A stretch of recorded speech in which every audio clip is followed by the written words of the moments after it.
Hey everyone, welcome back. Ready to dive into another corner of history. Today it's all about a place that still sparks the imagination centuries later, a legendary library. You know the one, the Library of Alexandria.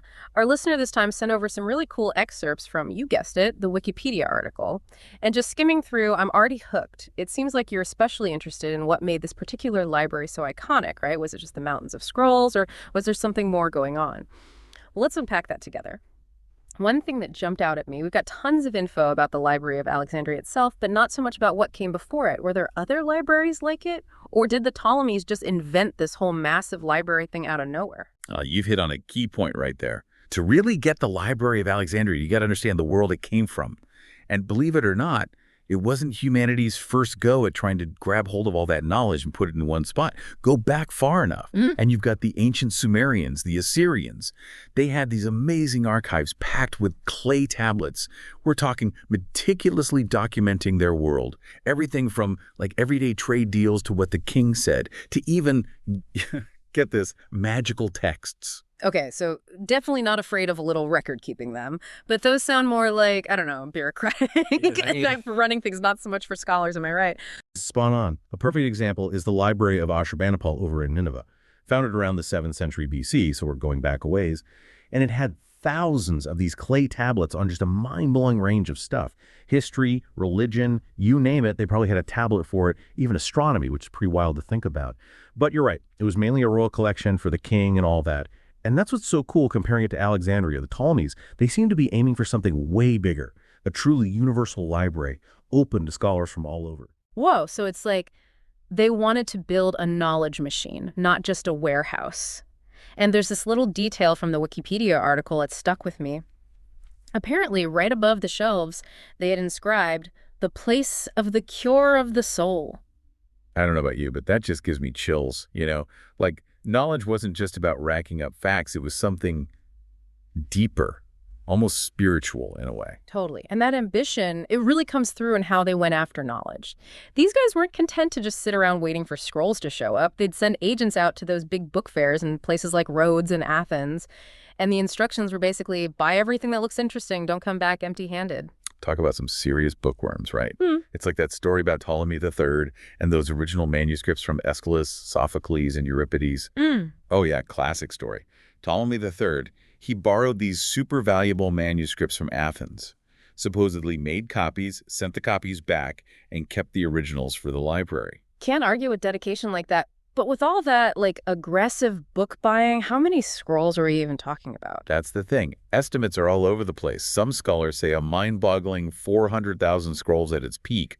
Others say more like 40,000, which is still huge. It's like, picture a really well-stocked personal library versus, like, the Library of Congress. Big difference. But even with the biggest number, that's only part of the story. You're right. There's got to be more to it. What else made it so special? It wasn't just about hoarding scrolls. This was a living, breathing research center, like the original university, right? Scholars lived and worked inside the Mausoleum, which, by the way, means House of the Muses. How cool is that? Imagine, like, lecture halls buzzing with debate, arguments about ideas, groundbreaking stuff being discovered. This wasn't some quiet place where knowledge just sat there. It was alive. So it's that combo, right? The massive collection and this intense community of thinkers, that's what made Alexandria so different. Exactly. It's where the best minds of the age came together to, like, wrestle with the biggest questions, pushing the limits of what we knew about the universe and everything. Man, just picturing all that intellectual energy all in one place, it's kind of mind-blowing. And speaking of those great minds, our listener this episode, they're really focused on the scholars drawn to the library. It's like wanting to step back in time, meet these figures, get a feel for their world. And what a world it was. The Ptolemies, they were smart cookies, They knew to pull in the best, the brightest. Yeah. Well, you got to offer something pretty tempting. Oh, yeah, no kidding. We're not talking like a comfy chair and a nice view of the Nile, are we? Not even close. Think, like, free room and board right there at the Mausoleum, a nice fat salary, even tax breaks. It was the ultimate gig for the thinking set, Sign me up. Although knowing me, I'd probably end up stuck in the basement sorting scrolls. Even down there, you might just stumble across something incredible right that. Okay. But yeah, you're not wrong. It wasn't all sunshine and scholarly chats. Remember that inscription, cure of the soul, all that. Seems there were some lines you didn't cross, at least when it came to the Ptolemies themselves. Oh, right, right. You mentioned that poet, what was his name? Sotatides. You kind of found that out the hard way, huh? Thucydides, yeah. Guy was known for his wit, you know. Sharp tongue, even sharper pen. Loved a good satirical poem.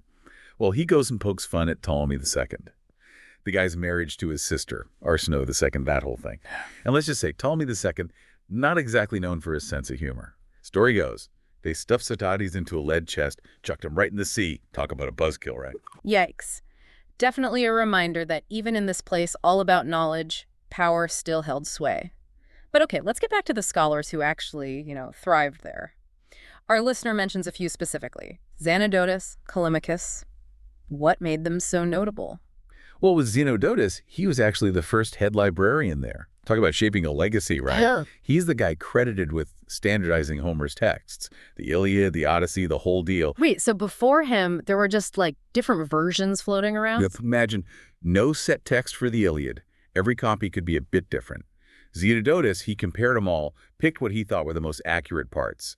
The versions we read today, they come from his work. Wow, that's huge. He basically shaped how we understand this, foundational piece of literature. Oh, and it doesn't stop there. This guy, he's also thought to have been the one who brought in alphabetical order, to actually organize the library's collection. Now that is an innovation I can get behind. As someone who's constantly rearranging their bookshelf, huge props to Xenodotus. And then you've got Callimachus. This guy was like a walking encyclopedia. Poet, critic, librarian, the whole package. He wasn't the head honcho at Alexandria, but he did something pretty amazing. The Penechus. The Penechus. That's ringing a bell. Refresh my memory. What was that again? Okay, so picture a 120-volume catalog detailing every single scroll in the entire library. But it wasn't just a list. This thing was intense. Callimachus, he organized it all by genre, by author, even included little bios for some. It was his attempt at a complete guide to everything humans knew. Wow. Talk about ambitious. It's a shame it didn't survive. I'd love to get my hands on those volumes. Wouldn't we all? But the fact that he even tried it, that shows you the kind of thinking that went on at the library. It wasn't just having the knowledge. It was making it make sense, you know, making it accessible. Yeah, I see that. It's clear they attracted some real pioneers. Your notes also mention Apollonius of Rhodes, who wrote the Argonautica, and Eratosthenes, the guy who calculated the Earth's circumference way back when. Apollonius, his Argonautica, that whole epic poem, it really shows how creative thinking thrived at the library. And with Eratosthenes, those calculations, that wasn't just good math. It was proof of what happens when you have all that knowledge collected in one place, able to be shared and built upon. Makes you wonder what other breakthroughs happened there, things we've just lost to time. But from what you said earlier about Ptolemy VIII, sounds like this golden age, it wasn't meant to last forever. It's like you build this incredible thing, this monument to knowledge, and then time takes its toll, So what happened? What caused the Library of Alexandria to decline? Was it one big catastrophe or more of a slow fade? Yeah, unfortunately, it seems like more of a gradual thing. See, to keep something like the Library of Alexandria going, it needed this perfect combination, right? Money, the rulers on board, and things politically stable. And like you were saying, things kind of went south with Ptolemy VIII. Mister, let's play musical chairs with the scholars. Exactly. Him kicking out all those foreign scholars from Alexandria, that was a huge blow. It's like, you're cutting off the roots of a tree. That whole intellectual energy just got disrupted. And then, of course, there's that infamous fire. Julius Caesar, campaign in Egypt, the whole deal. Now, how much damage it actually did, that's still up for debate. But no matter what, even losing part of the library's collection, that's a major setback. To say the least, every bookworm's nightmare. Right. But you mentioned before that even after the fire, scholarship in Alexandria kind of kept going. So does that mean the library wasn't totally wiped out? That's the million-dollar question. History gets a little fuzzy here, not gonna lie. But what we do know is figures like Didymus Chalcinotaris, they were still churning out a ton of written work, even decades after Caesar's fire. Which suggests that even if the big library, the main one, took a big hit, Alexandria itself, it was still a place for scholars. Maybe smaller libraries popped up, took over. It's possible the Great Library itself just kind of limped along for a while. So less of a dramatic collapse, more like a slow fade into the background. What about those later accounts, though? From those Arabic sources, they talk about the Caliph Umar destroying the library. Are those, legit? Those are definitely dramatic stories. Problem is, they were written centuries after the fact. Plenty of time for things to get exaggerated or even, made up entirely. Like a game of historical telephone, right? The story changes each time it's told. Exactly. It just goes to show, figuring out the past, it's not always about finding one right answer, especially with something as big, as meaningful as the Library of Alexandria. You're right. It's more about exploring the mystery, all the possibilities. And even with the unanswered questions, this dive into the Library of Alexandria, it's been amazing. We've gone from its ambitious start to that whole world of scholars to its, well, mysterious end. Quite a journey. If you had to pick, what's one big takeaway you'd want our listener to walk away with? I think more than any specific scroll, any fact or figure, what's really powerful about the Library of Alexandria is the idea behind it, this love of knowledge, the desire to gather it all, share it, push the boundaries of what we understand, and that, thankfully, that didn't burn with the scrolls or vanish with the Ptolemies. It's still alive in every library, every lab, every classroom, anyone who wants to learn to explore. That's a beautiful thought to end on. And on that note, we'll have to wrap up our deep dive into the Library of Alexandria. A huge thank you to you, our listener, for suggesting this incredible topic. We've barely scratched the surface here, so keep exploring, keep asking questions, keep that spirit of the library alive. And until next time, happy learning.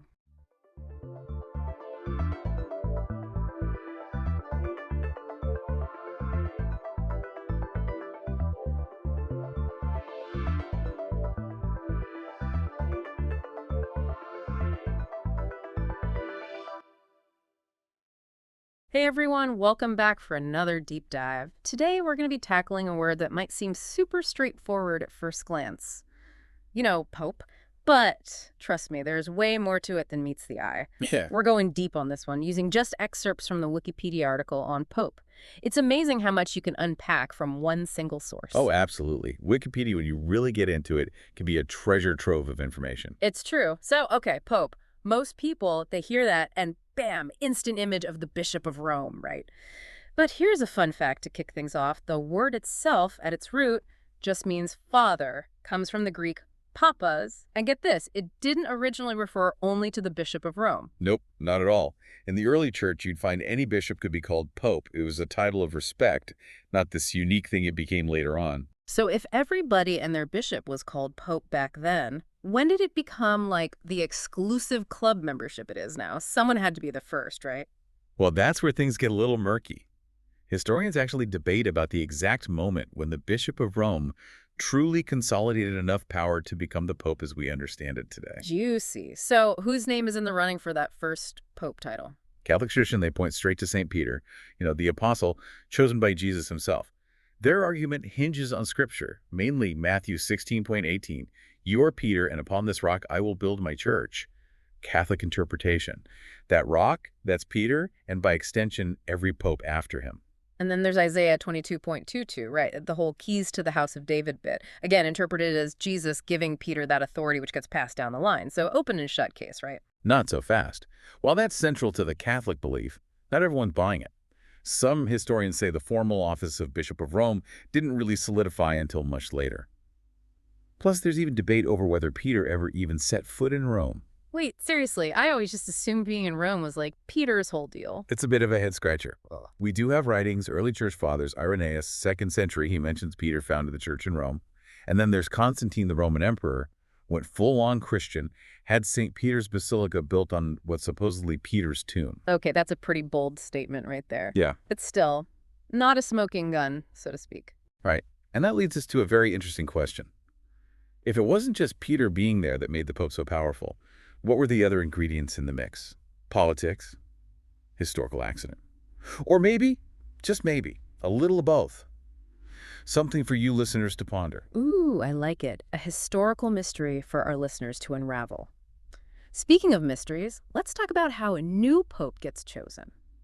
Papal elections now, that's a process shrouded in secrecy and ritual if there ever was one. Talk about captivating. We've got these cardinals locked away in the Sistine Chapel, completely cut off from the outside world, no phones, no internet, sworn to secrecy. It's a powerful image, don't you think? Definitely adds to the drama. But it's not just for show, right? All that secrecy, it serves a purpose. Exactly. It's about protecting the church.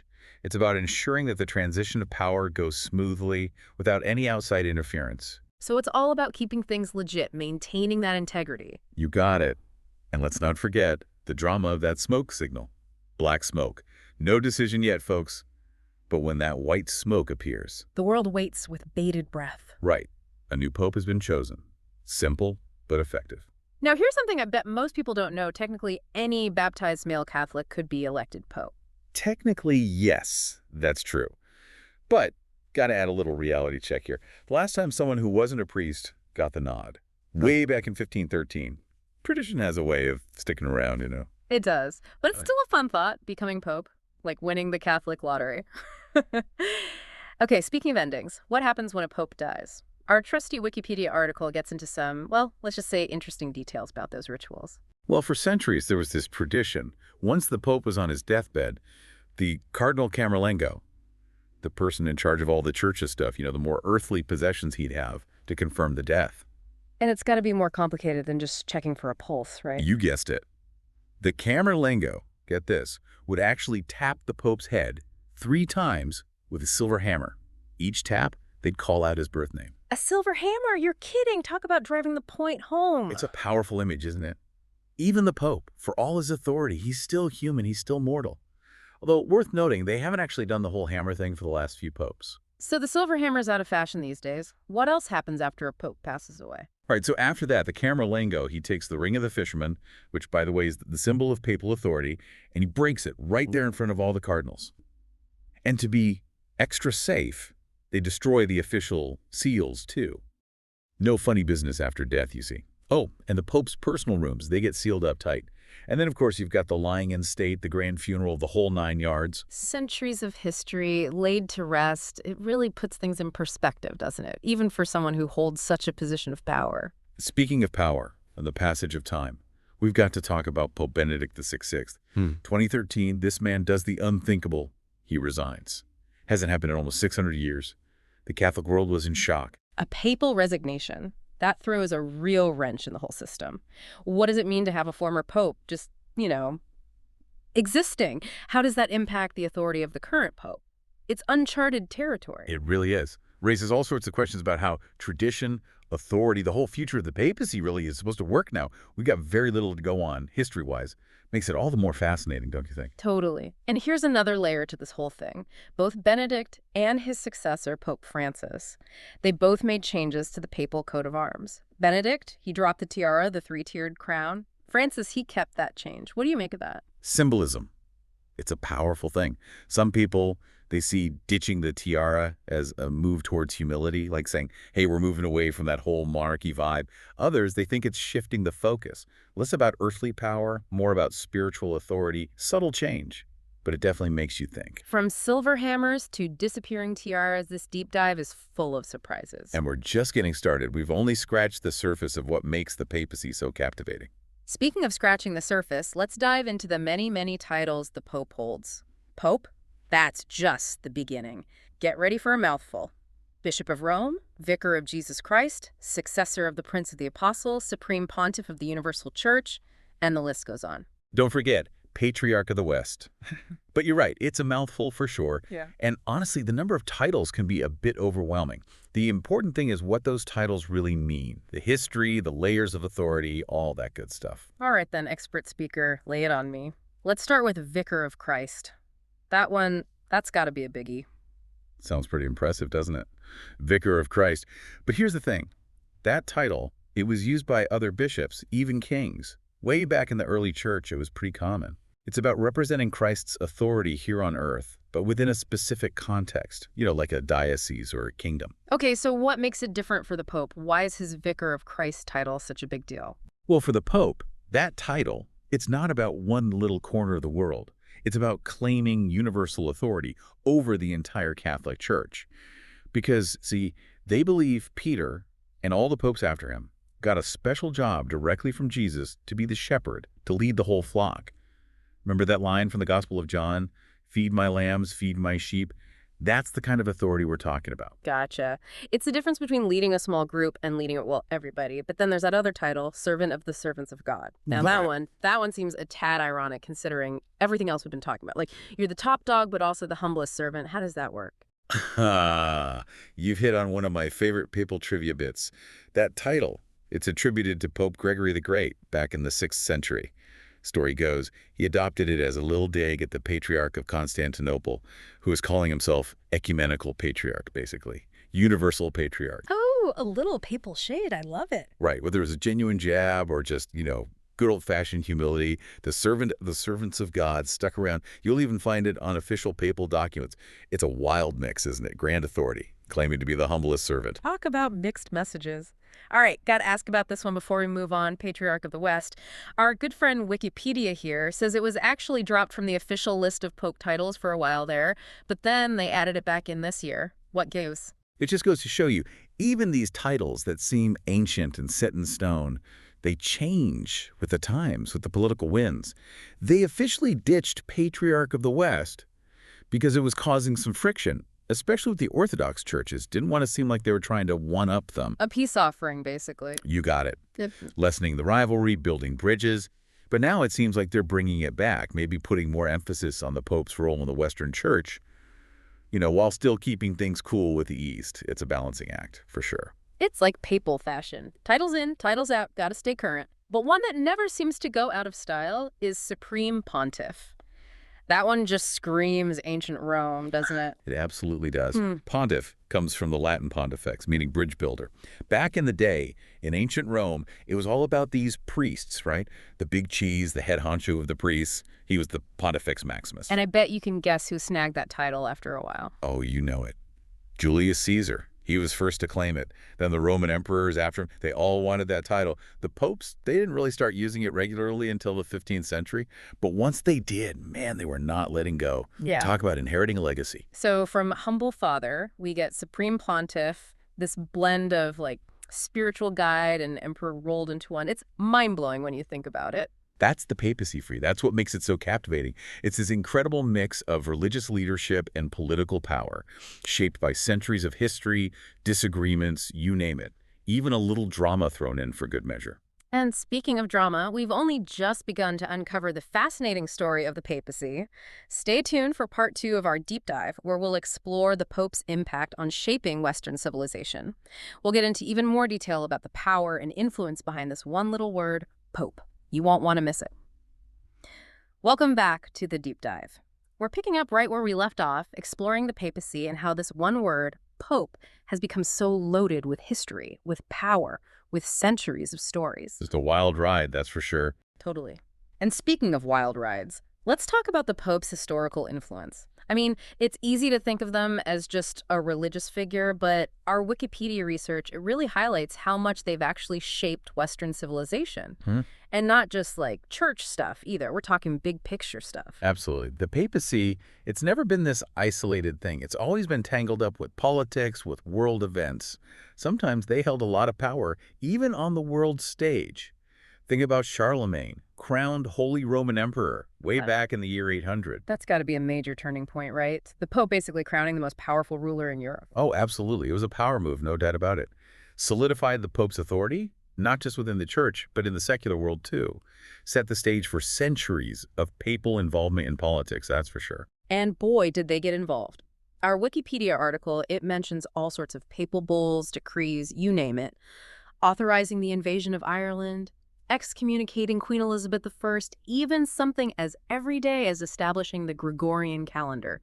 The range of influence is incredible. It's quite the track record. And for those who don't know, papal bulls, those are basically the Pope's official memos, if you will. Yeah. But they carried serious weight because they had papal authority behind them. And historically, they covered everything from theological debates to, like you said, forging political alliances. So a papal bull is a really, really important tweet. Well, you could say that. But the point is, these bulls, they show how much the Pope's reach went beyond just spiritual matters. They used them to shape laws, to wage wars, to build relationships with other countries. The Pope wasn't just a spiritual leader. They were a major player on the world stage. It really makes you think, how different would history look without the papacy? Now that is a question. But even today, even though the Pope's power isn't what it used to be, their influence is still huge. Oh, for sure. I mean, they're the head of the world's biggest non-governmental organization. Millions of followers, charities, and institutions all over the globe. That's some serious influence, even for a world leader. You're not wrong. And don't underestimate what we might call the soft power of the papacy. Think about Pope John Paul II, the role he played in the fall of communism. Or Pope Francis now, speaking out about social justice, the environment, interfaith dialogue. Those are issues that go way beyond the Catholic Church. It's about moral authority, isn't it? Exactly.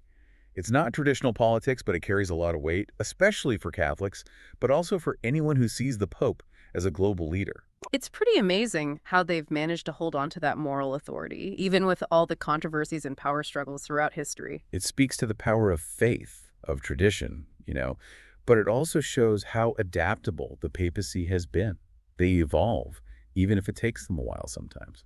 Speaking of evolution, let's go back to St. Peter and the whole founding of the papacy. Catholics, they're firm on Peter being the first pope, handpicked by Jesus. But as we've been saying, the historical evidence is, well, let's just say it's not crystal clear. Right. We still don't know for sure if Peter even made it to Rome.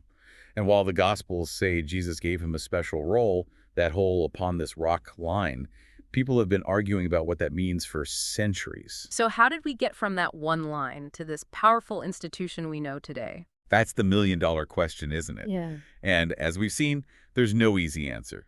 No one person, no one event that did it. It's way more complicated than that. It's history, politics, faith, ambition, all mixed together. So it's not just about Peter passing the baton down the line. It's about a whole bunch of things coming together, and the Bishop of Rome, they were in the right place at the right time to grab that power. Bingo. It's all about context. Think about it.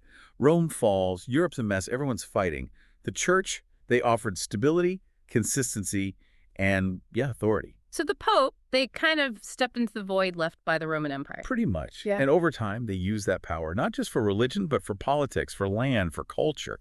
You name it, they had a hand in it. And they weren't afraid to use those papal bulls to make it happen. But let's bring it back to our main theme, the word Pope. We've talked about where it came from, how it's changed, how it's tied to power and politics.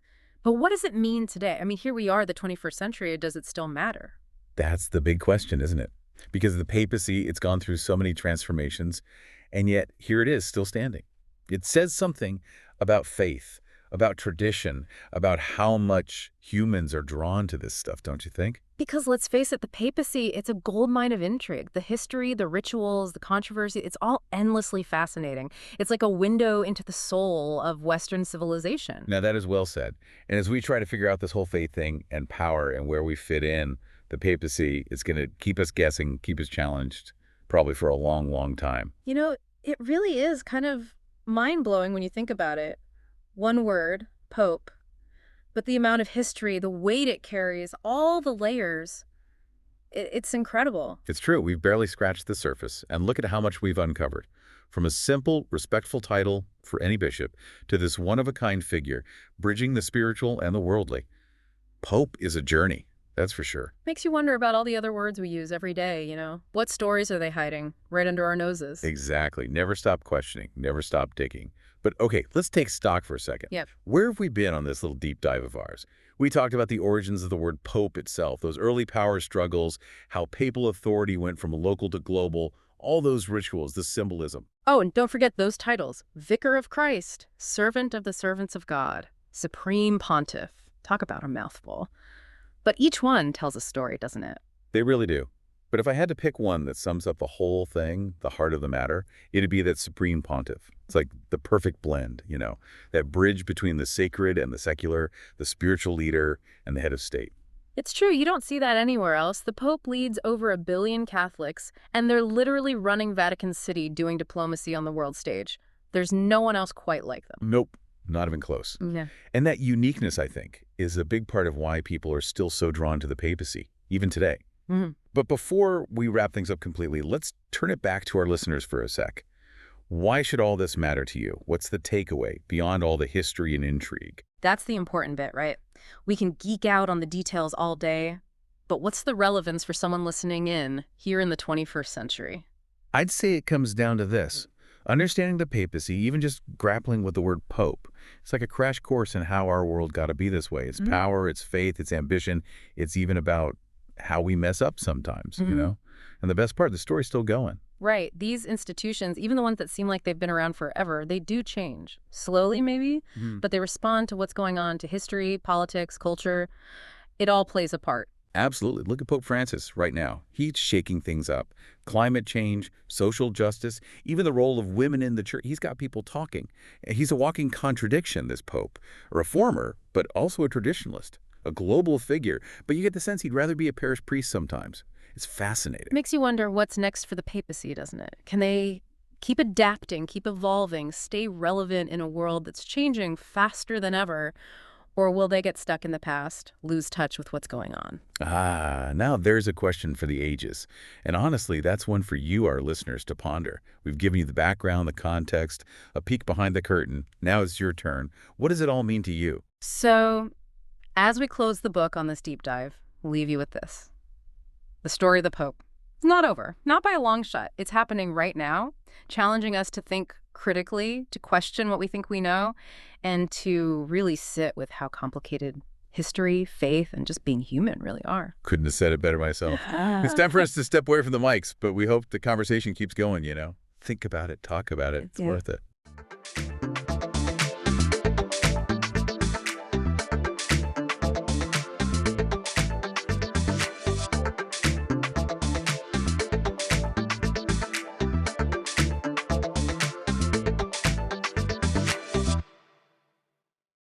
Ever looked up at a rocket launch and thought, whoa, how'd they do that?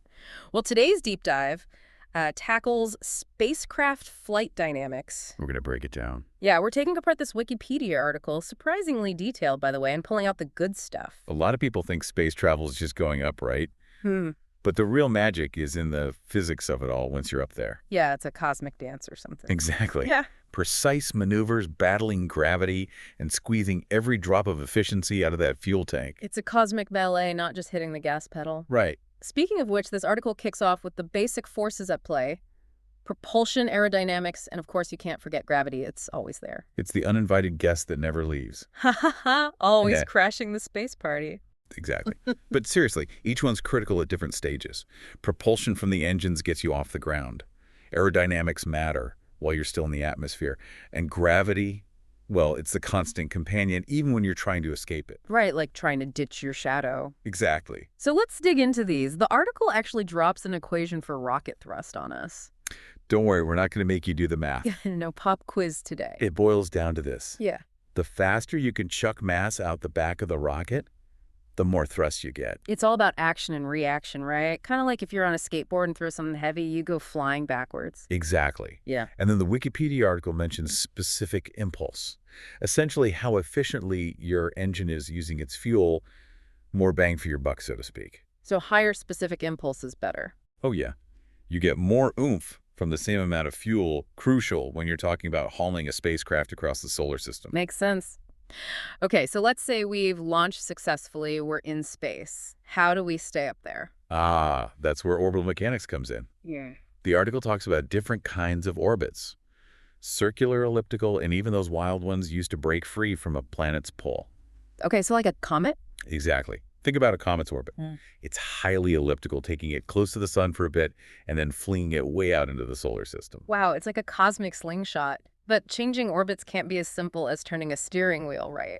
But the article mentions this thing called a Hohmann transfer. Right, the Hohmann transfer, think of it like taking a fuel-efficient highway in space.